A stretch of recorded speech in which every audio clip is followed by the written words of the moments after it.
En août 1982, 6 membres d'une même famille sont portés disparus dans le parc Wells Gray en Colombie-Britannique au Canada. Ils seront retrouvés pas trop loin de où est-ce qu'ils étaient supposés camper, tous abattus. Cette affaire deviendra les meurtres de Wells Gray. Une famille sans histoire décimée. Mais qui a bien pu tuer 6 personnes? L'enquête qui suivra sera une des plus compliquées et des plus coûteuses du Canada pour l'époque. Salut tout le monde, j'espère que vous allez bien. Je vous reviens encore cette semaine avec une de mes histoires de crime. Puis l'histoire que je vous ai trouvée cette semaine, moi personnellement, j'en avais jamais entendu parler. Je le sais probablement que vous autres, il y en a quelques-uns qui vont déjà l'avoir entendu, mais honnêtement, elle m'a donné vraiment froid dans le dos. Je trouve qu'elle est digne d'un film d'horreur. Donc, si vous aimez mon contenu, si vous aimez mes histoires, si vous aimez les histoires de crimes un peu épeurantes, celle-là, elle l'est un peu. Vous pouvez vous abonner et activer la petite cloche pour suivre mon contenu parce que je publie une fois par semaine. Puis si vous aimez la vidéo, ben vous pouvez liker. Donc, je vous envoie tout de suite vers la vidéo. Mais avant, le générique. Let's go!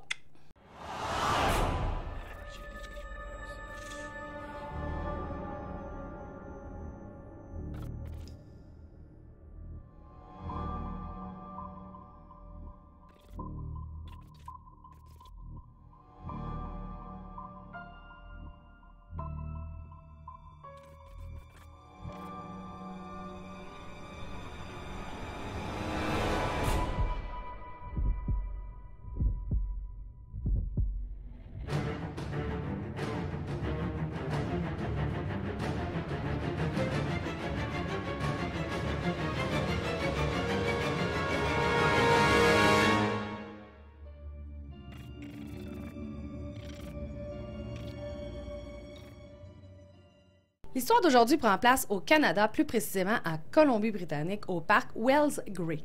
C'est un parc national énorme, accidenté en Colombie-Britannique. Bob Johnson, 44 ans, et sa femme Jackie, qui en a 40, étaient avec leurs filles, Janet, 13 ans, et Karen, 11 ans. Ils étaient allés rejoindre les parents à Jackie à leur campement, George, qui avait 66 ans, et Edith Bentley, qui, elle, en avait 59, fraîchement retraitée. C'étaient des passionnés du camping. Ils aimaient les endroits isolés. Ils venaient tout juste de s'acheter, justement, un Ford spécial campeur de 1981. Puis ils avaient aussi un gros bateau en aluminium de 10 pieds sur le dessus du campeur. Bref, ils étaient super bien équipés pour leur périple. Ils avaient tous quitté la maison de Kelowna pour aller rejoindre les Bentley en vue de leurs vacances estivales. Les filles, eux autres, ils couchaient dans une tente, puis les adultes, ils couchaient tous dans le camping-car. C'était une famille super unie, ils s'adoraient, ils avaient une super belle complicité. C'était vraiment pas rare qu'ils se rejoignaient comme ça des week-ends pour les passer ensemble. C'est le 23 août, alors que Bob ne se présente pas à son travail chez Gorman Brother Lumber à Westbank pendant quelques heures de travail, que son patron va s'inquiéter parce que Bob, il avait jamais manqué une journée de travail en 20 ans. Il va signaler sa disparition aux autorités. La recherche des 2 véhicules ainsi que leurs occupants s'est concentrée dans le parc de Wells Gray. Il savait qu'elle allait camper dans ce coin-là.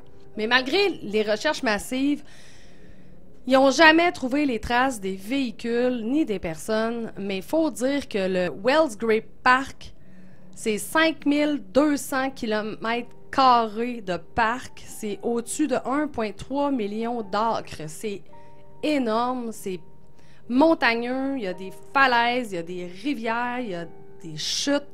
C'est à perte de vue. Puis comme les téléphones n'existaient pas à ce moment-là, en 1982, on n'avait pas des cellulaires sur nous pour se faire reconnaître avec les tours cellulaires et tout, ben c'était vraiment plus compliqué dans ce temps-là de trouver des gens. Remarque qu'aujourd'hui, il y en a encore beaucoup des disparus dans des parcs éloignés, mais bon, ça aurait peut-être pu donner une chance. C'est 1 mois plus tard qu'un cueilleur de champignons de la région appela les autorités pour leur signaler qu'il pensait avoir retrouvé la voiture de Bob. C'était une Plymouth de 1979. Elle était dans une clairière près d'un chemin forestier, environ à 13 000 à vol d'oiseau de Bear Creek. Quand les enquêteurs de la Gendarmerie royale du Canada se sont présentés sur place, ils ont bel et bien trouvé la Plymouth incendiée. Aussitôt qu'ils s'approchent de la Plymouth, ils regardent à l'intérieur et ils retrouvent 4 corps d'adultes complètement brûlés.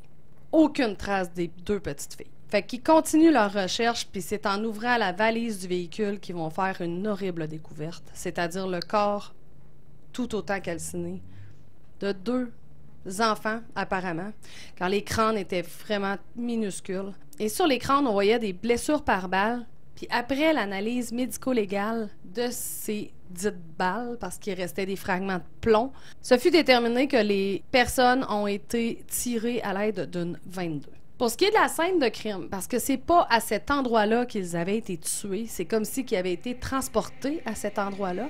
La scène de crime, elle a été retrouvée par des campeurs un peu plus bas, à Bear Creek directement. Qu'est-ce qui disait que c'était la scène de crime? Ils y ont trouvé des bières, apparemment la sorte préférée de George Bentley. Ils ont trouvé aussi des douilles, dans le fond, c'est là qui ont été tirées, puis des petits bâtons de bois avec le bout effilé qui faisait penser aux enquêteurs que c'était des petits bâtons pour faire des guimauves sur le feu.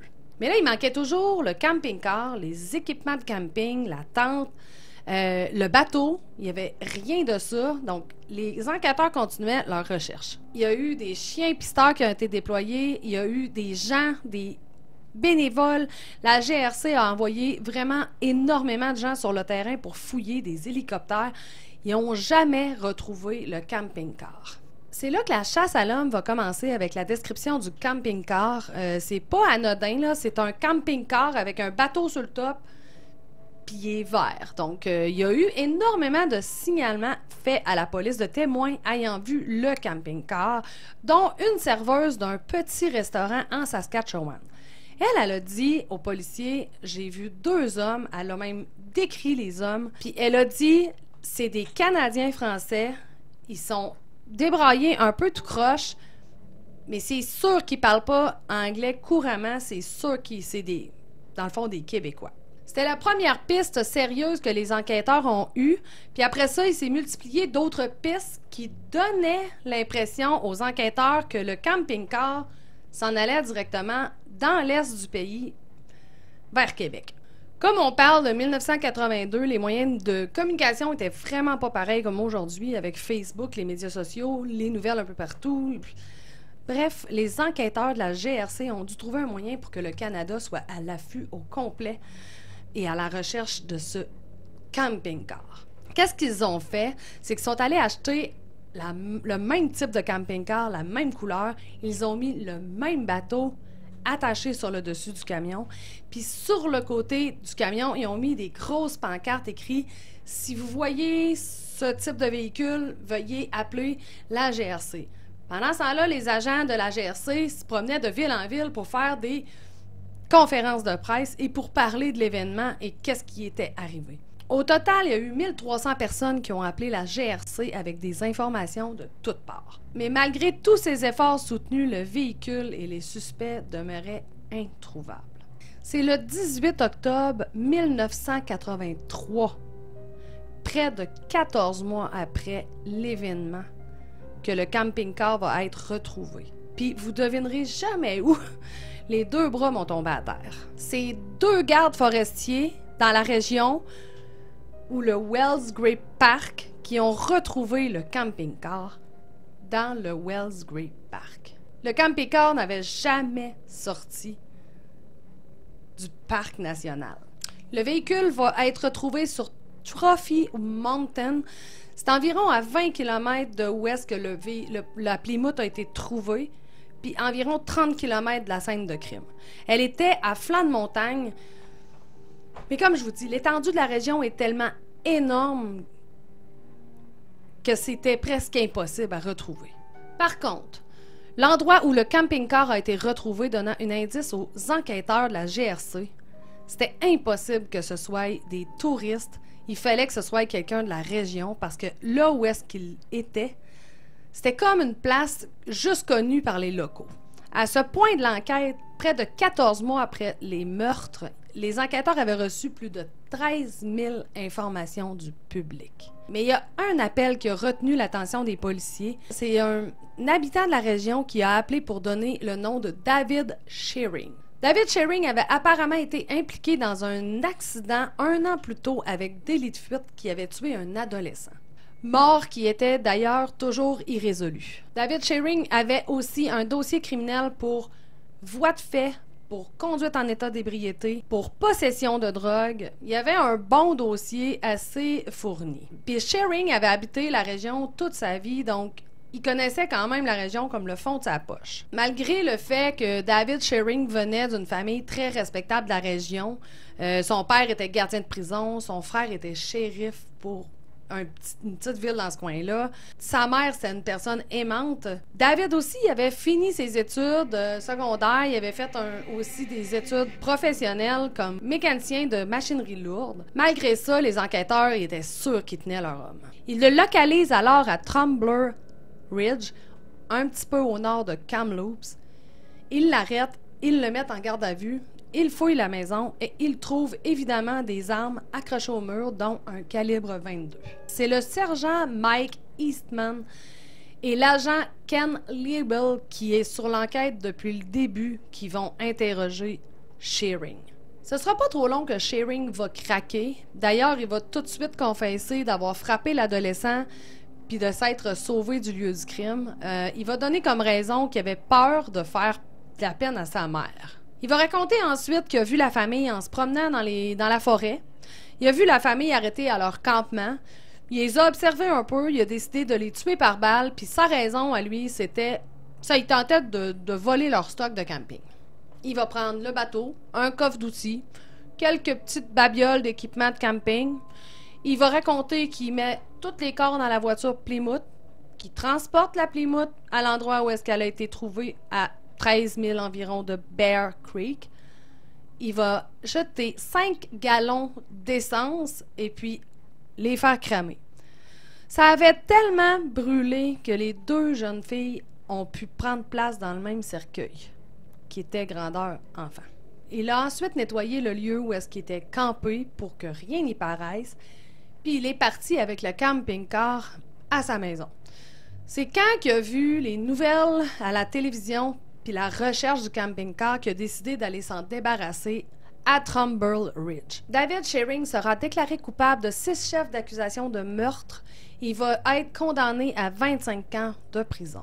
Par contre, le policier, il voulait pas se contenter de ce mobile-là. Il pouvait pas croire que David Shearing avait tué 6 personnes pour voler un bateau puis un coffre d'outils. C'est après qu'il a reçu sa sentence que Mike Eastman est allé voir Shearing dans sa cellule pour lui dire « Écoute, ta sentence, elle ne pourra pas changer. C'est fait, c'est terminé, mais raconte-moi la vraie histoire. Je veux savoir la vérité. Est-ce que tu les as réellement tués pour voler un bateau et un coffre d'outils? » C'est là que Shearing va avouer que non. C'est pas pour cette raison qu'il a tué 6 personnes d'une même famille. Shearing, ça faisait un bout qu'il avait vu la famille, puis il était obsédé par les 2 petites filles.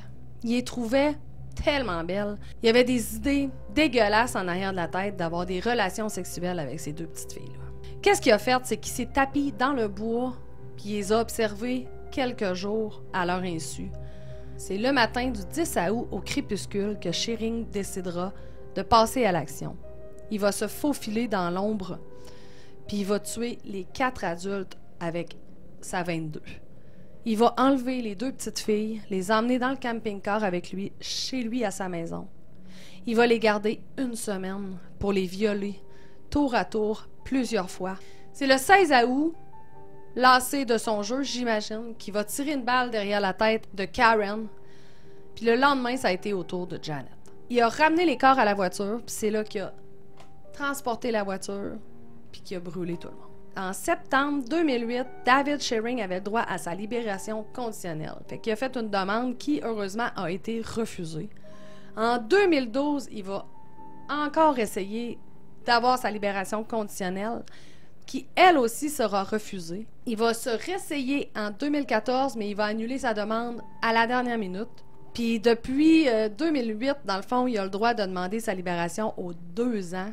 Le sergent de la GRC à la retraite, Mike Eastman, il se présente à chaque fois en cours pour se battre pour jamais qu'il sorte. En tout cas, moi, je croise les doigts que jamais ce malade-là va sortir de prison. Donc, c'était mon histoire d'aujourd'hui. Je le sais que c'est une histoire épouvantable. Déjà, de tuer 3 générations... Écoute, une famille qui a été décimée, là. Les grands-parents, les parents, les 2 petites filles. Déjà ça, c'était gros, c'était épouvantable, mais imaginez quand t'apprends... En tout cas, moi, quand j'ai appris à la fin, quand j'ai trouvé cette histoire-là, puis que j'ai vu que les petites filles n'avaient pas été tuées tout de suite, l'horreur que ces 2 petites filles-là ont dû vivre, surtout quand Janet est tuée avant Karen. Karen, elle devait-tu l'attendre, sa mort? Elle devait-tu avoir peur, pauvre petite chatte? En tout cas, c'est épouvantable. Donc, si vous aimez mes histoires, évidemment, même s'ils sont très difficiles à écouter, si vous aimez en apprendre plus sur les crimes comme ça, vous pouvez vous abonner, vous pouvez aussi activer la petite cloche parce que chaque semaine, j'en publie un. Donc, la petite cloche va vous dire « Hey, j'ai publié une vidéo ». Puis, gênez-vous pas pour liker et pour commenter en bas du vidéo, me dire qu'est-ce que vous avez pensé de cette histoire-là. Puis, ben c'est ça. Fait que soyez prudents, hein, surtout en camping. Hein? Pensez-y le prochain coup que vous allez être en train de vous faire des guimauves sur le bord du feu. De regarder par en arrière une fois de temps en temps. Fait que je vous souhaite une bonne semaine, puis on se voit la semaine prochaine. Bye!